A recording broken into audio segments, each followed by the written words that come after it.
Good morning. Thanks, everyone. My name is Carey Hamilton. I'm a state representative on the north side of Indianapolis, representing parts of Washington and Lawrence townships, and also a couple of neighborhoods in the IPS school district. I came here this morning primarily to listen. And I didn't have prepared remarks, but I've been compelled to come up and say a few words. 2 weeks ago, I reached out to my constituents. I have an email list that I believe is about 2,500, maybe 3,000 constituents reach out to periodically. And I shared a few concerns, some things I'd read about this proposal, and asked people to both weigh in with comments to the department and also to let me know their feelings as well. And I was overwhelmed with concerns about this proposal.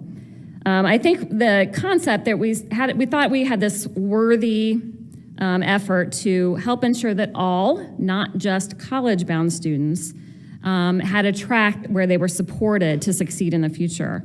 And I deeply believe that this proposal fails all of our students.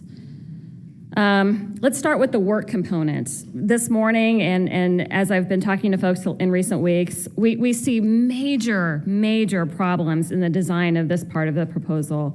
We've heard about transportation concerns, in particular in our rural areas, but not just in our rural areas. We've heard about availability concerns. Are there even job opportunities, high-quality learning opportunities in the workplace available across our state? I don't think there are. That's what we're hearing. And finally, of course, safety. How are we going to keep 16 and 17-year-old kids safe in a work environment that hasn't supported youth before? As a principal, how would they feel comfortable sending their students off to that environment? Parents, teachers, those students, will they feel safe? Will they be safe? That's not clear with this proposal. And what is clear is that college attainment will continue to plummet in our state, and that will have significant economic consequences for our state. And our economy really, all of the folks that work in our economy support an ecosystem that supports each other. So we have college, career folks, we have trades folks, and their work is symbiotic. We need everyone to thrive in this state. And again, this proposal, I believe, will fail all of our students. I want to share a quick anecdote. I have a nephew who is 30, and for the past 3 years, he's been in a high-quality union apprenticeship program. He has one more year. He's already making good money in his third year of apprentice. Soon he will be making more, and he is thriving. He told me last weekend he wished he had learned about that opportunity when he was graduating high school. There are things we need to do to make sure those opportunities are available. This proposal does not achieve that. I understand that our union apprentice leaders across the state have not been consulted in this proposal. We have a gold standard, and we have not looked to that gold standard for some guidance here. When I look at the program, the classes that are being cut, we've heard so much compelling testimony about losing algebra and world history and economics and world languages. Again, I think maybe we're underestimating some students, or just all of our students, but every student in Indiana should have the opportunity, should be compelled to take algebra and economics and have exposure to world history just to be good citizens. We have to expect and demand that of all of our young people. They are worthy of that investment. Also there's some real pragmatic concerns here when it comes to funding. There's a real significant burden on our school counselors in this proposal that is not funded. And we know that today our counselors are already underfunded. They do incredibly important work, and they're being asked to take on magnitudes of order more workload with a program with little details, and they simply won't be able to be successful in that work. And let me just say it again, this is an unfunded mandate, that piece and so much more of this. Indiana will fail to compete in a global economy because of this proposal, if it moves forward.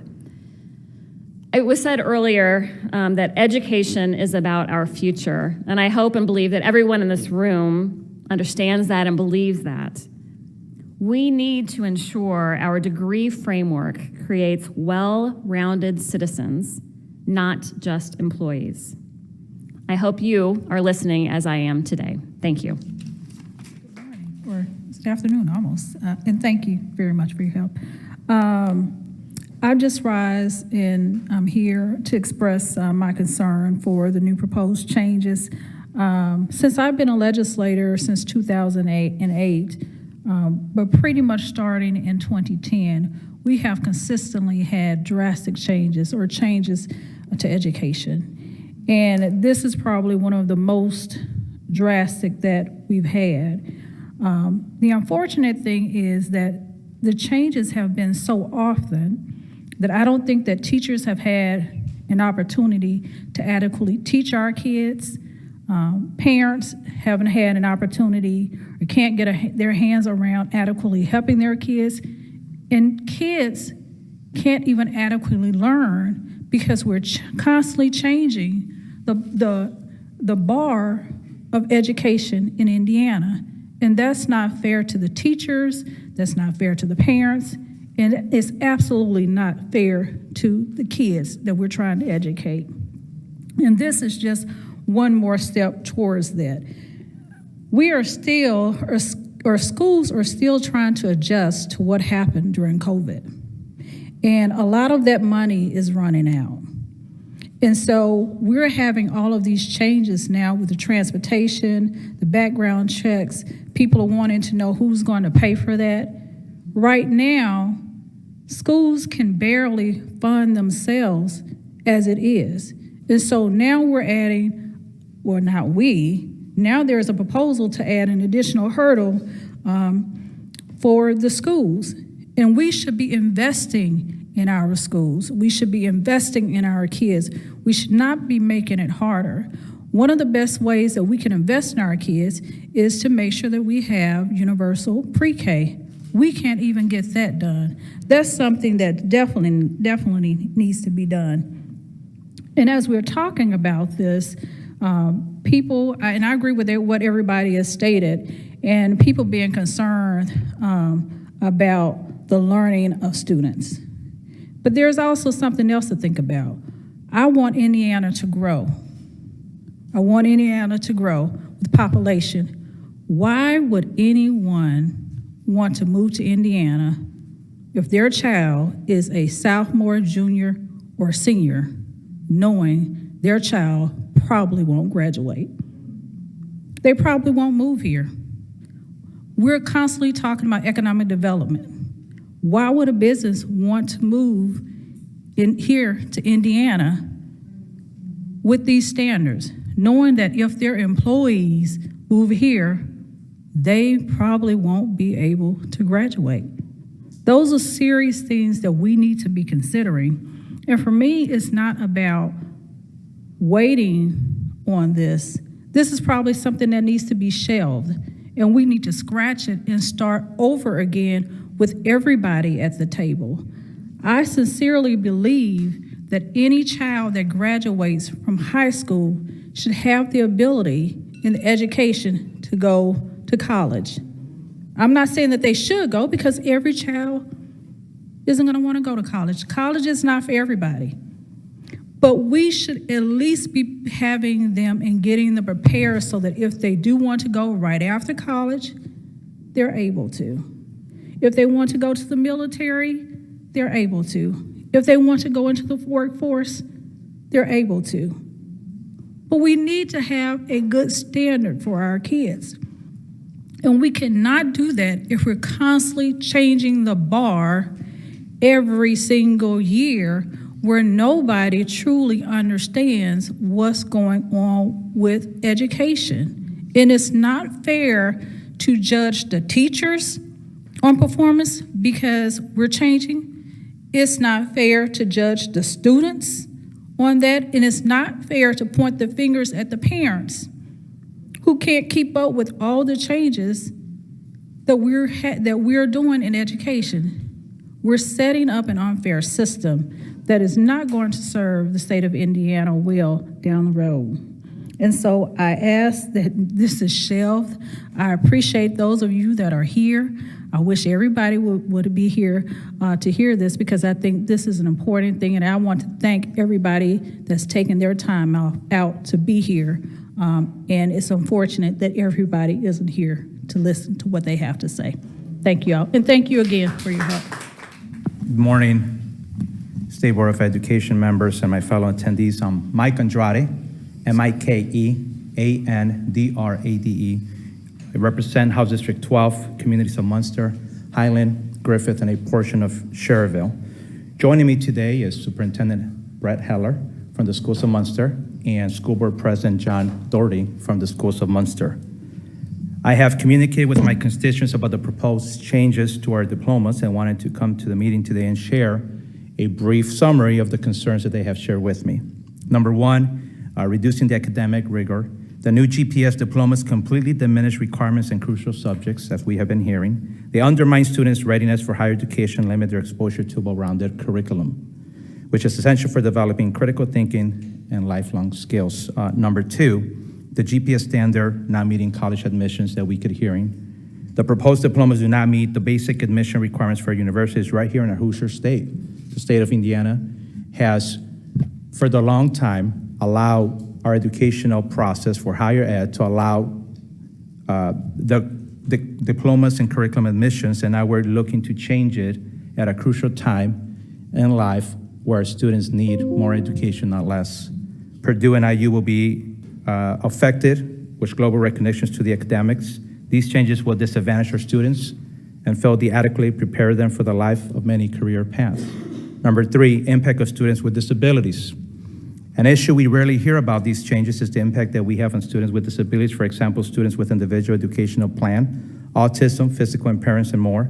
The GPS diplomas do not address the needs of these students at all, and we have yet to hear of any specific details of what we have planned to do to help these students with the proposal. The streamlined focus on work-based learning could increase the existing challenges and complicated educational plans for these students. The future of a state is dependent upon the future generations of our Hoosiers to come.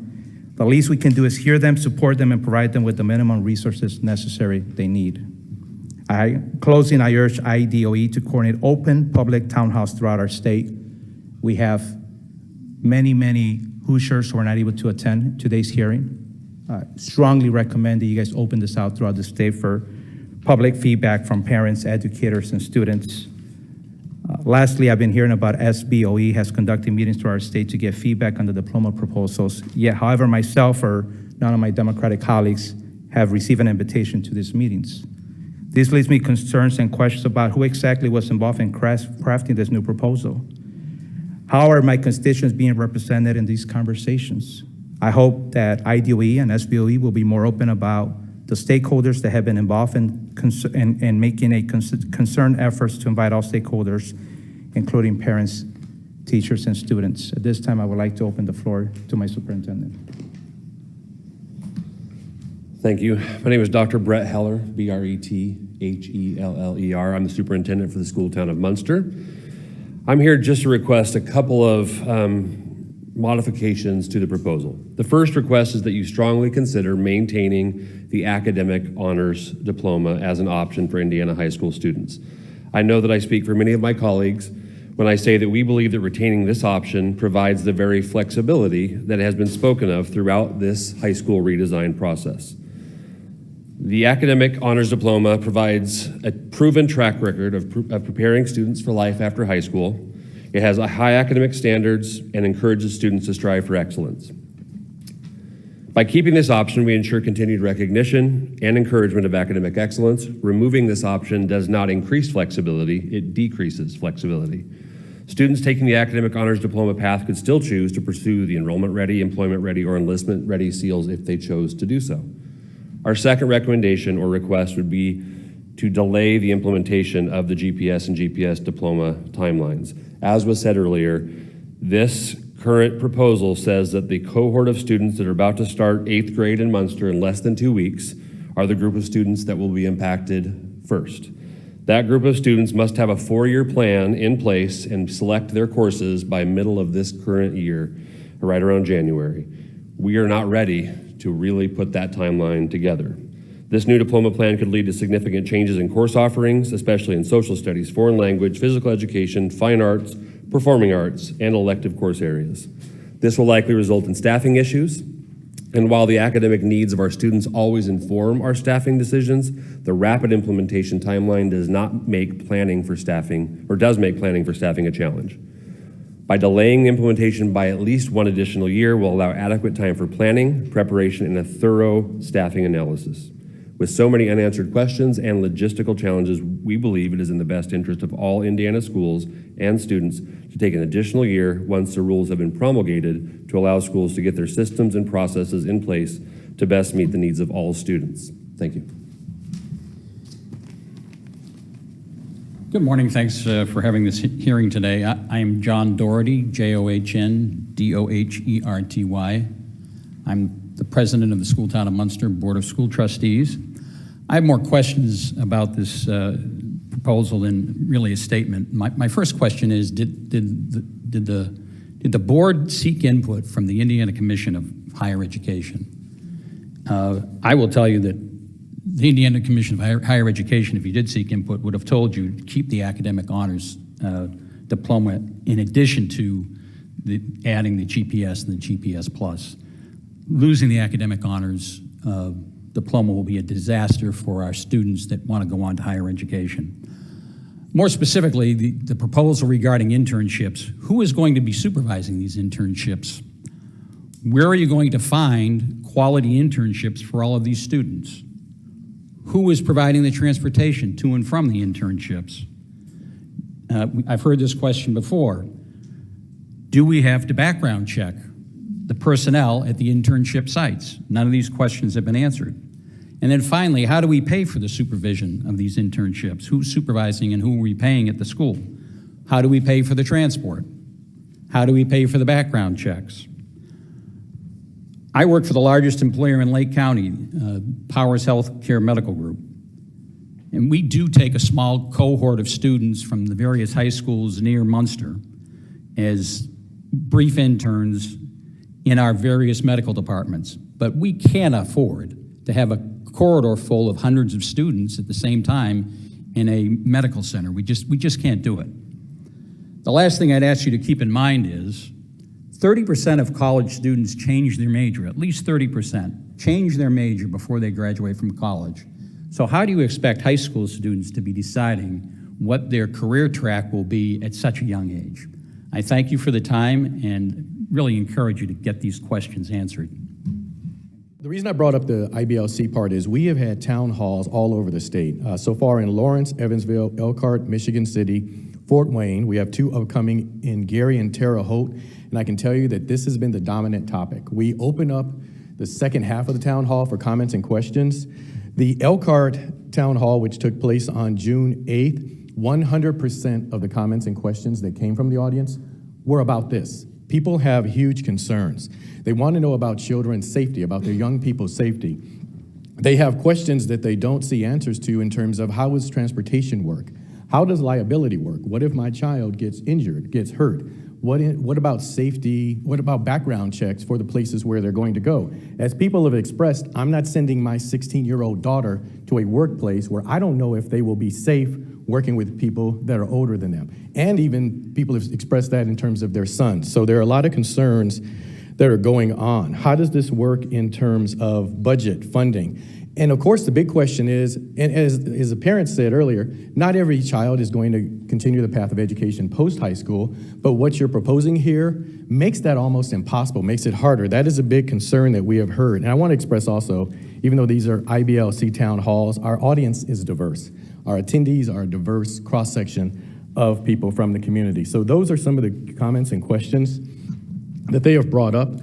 I'm sure you have seen, this was a letter from the Purdue University Office of the President to Dr. Katie Jenner and Commissioner Chris Lowry from Indiana Commission on Higher Education. And it reads, I quote, "The proposed GPS and GPS Plus diplomas do not meet Purdue admission requirements in the subject areas of math, lab sciences, social studies, and world language."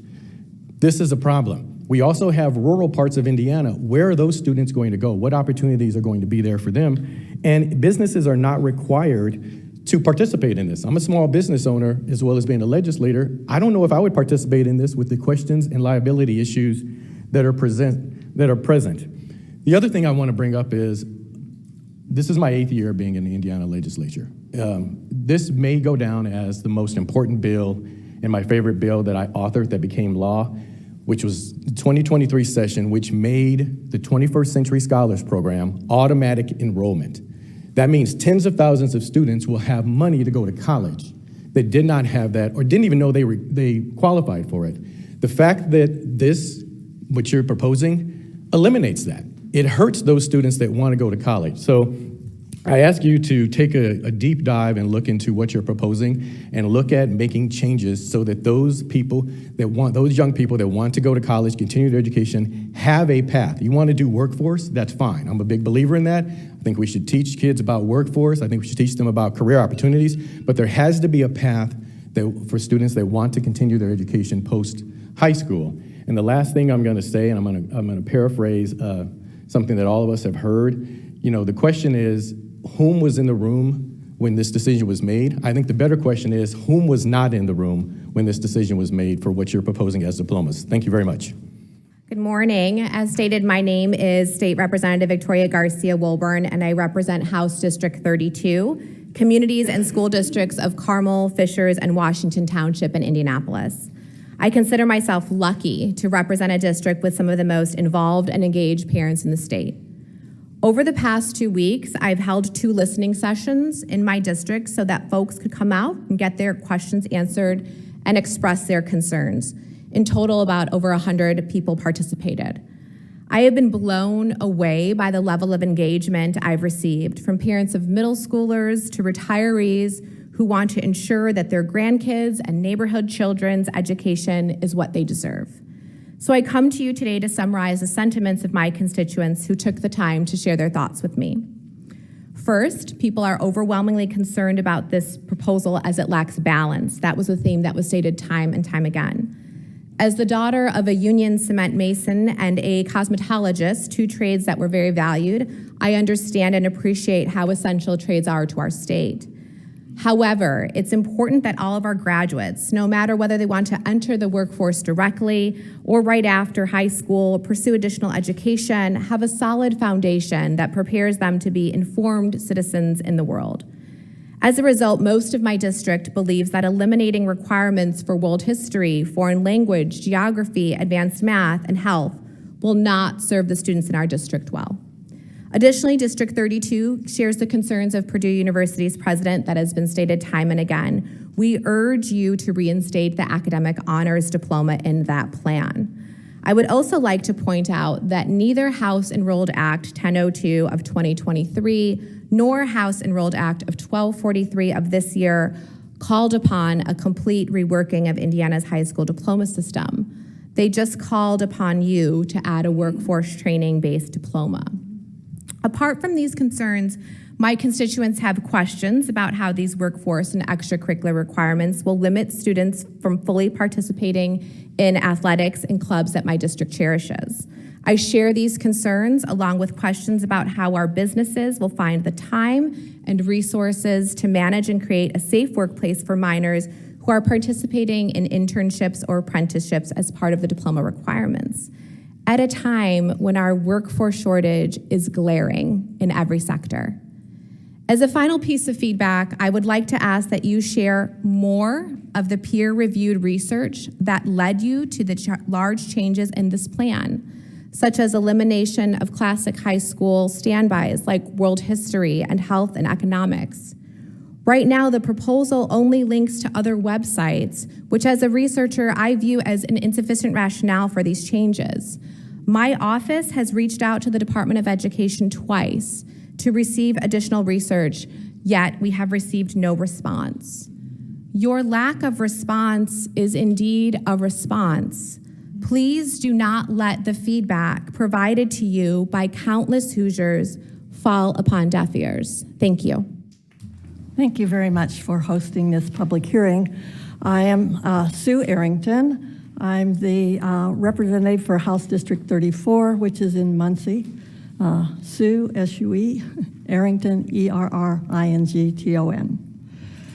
I'm here today because last Friday I held a town hall meeting in Muncie to discuss the proposed GPS and GPS Plus diplomas. 52 people attended on a Friday night. After speaking directly with these folks in my district, it is apparent that the IDOE's new diploma proposal has raised more questions than answers. So my remarks today reflect concerns expressed by members of that audience. Number one, the proposed diploma requirements focus on creating future workers at the cost of our students' education. They objected to the de-emphasis of the arts, world history, science, economics, geography, and math above Algebra 1 by no longer requiring these courses. They stress that students exposed to a variety of subjects become well-rounded adults. But the goal of these diplomas seems to be focusing on ushering students into the workforce.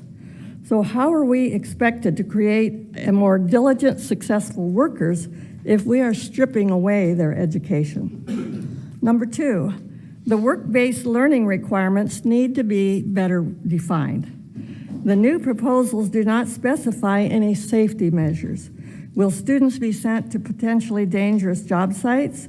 If so, how will businesses be held accountable for the well-being of these students? And would employees be subjected to background checks as school employees are? And if some tragedy should occur, who would be responsible? So what evidence do you have that sufficient companies will sign up to employ all of Indiana's students? If there are insufficient employment opportunities, what is the solution to ensure students are eligible to graduate on time? 3, the IDOE has not provided clear information regarding the transportation of students to and from their off-site jobs.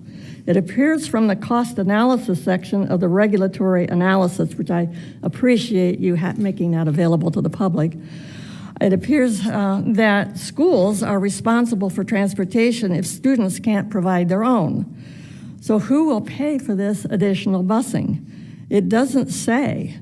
In fact, the whole section of cost analysis is riddled with statements such as, those costs cannot be quantified at this time. Number 4, these diplomas do not meet current university admission requirements, has already been brought up. They fail to comply with current admissions requirements of in-state universities like Purdue and Ball State. Since no other state in the country offers these diplomas, they are unfamiliar to out-of-state educational institutions, so how will Indiana students compete for acceptance in out-of-state programs? I'll skip some of this, but I'll provide it to you. I would like to point out that the Indiana Academy for Science, Mathematics, and the Humanities is located in Muncie. So how will these new diplomas affect the education of Indiana's brightest collection of students? Now, on the plus side, attendees thought that seeking greater flexibility was a positive. An example was in reference to math. Rather than scrapping math above Algebra 1 altogether, however, it was suggested that expanding math options would be appropriate for students for whom Algebra 2 and higher is not needed. Perhaps it would better serve as an enhancement to the current technical honors diploma. In conclusion, the overwhelming consensus for these constituents was similar to what Representative Harris brought up, that the diploma rework is too broad, the process is moving too quickly, and it shortchanges college-bound students. I urge you to slow the process down and provide the diplomas as an option, not a total replacement. Thank you. Representing District 26, which is West Lafayette, which includes the Purdue University. I'm testifying this morning to share the concerns of West Lafayette community. I've heard from teachers, our Purdue professors, our parents, our students, and the consensus is the same. They are concerned these diplomas will limit students' post-graduation. They discourage them from venturing into higher education. Purdue University is now one of the most recognized universities in the nation. Provided feedback on these diplomas, and let me highlight just a portion of this. Mung Chang, current president of Purdue University, stated that the proposed GPS and GPS Plus diplomas do not meet Purdue's admission requirements in the subject areas of math, lab sciences, social studies, or world languages. This means high schoolers who live in West Lafayette, whose many parents also work at Purdue University, will not be eligible to attend one of the most well-known institutions in the nation. And if they aren't going to be accepted there, they can't attend our public universities. They won't be competitive applicants for out-of-state universities. High schoolers in Tippecanoe County attend universities at higher rates than the national or Indiana's average. I'd also like clarification on why the State Board of Education feels the need to focus solely on work-based learning. Work-based learning has been experiencing a revival in the past decade, whereas our college going rate has continued to plummet from 65 in 2015 to 53% in 2020. I would suggest that these diplomas are short-sighted. These diplomas don't take into consideration current or future advanced education options that these students may want to seek later in life, because they won't have the basic requirements for them to be admitted into a college. We have career-focused learning and college readiness depending on student. We should have this based on the student desires. The bottom line is that we can do both. Work-based learning requirements put on Hoosier children may potentially create dangerous situations. Will all employees at an on-site location be subject to background checks? Will Indiana companies be willing to accept the liability risk associated with employing students? There's been very little clarity for employers and concerned parents. Businesses are not required to opt into work-based learning experience that would employ these student workers. How do we know that these companies across the state are willing to accept these workers? Just in conclusion, there's just great concern and confusion around this. I think we definitely need to rethink this and take into consideration that an 8th grader really isn't prepared to make lifelong choices. Thank you.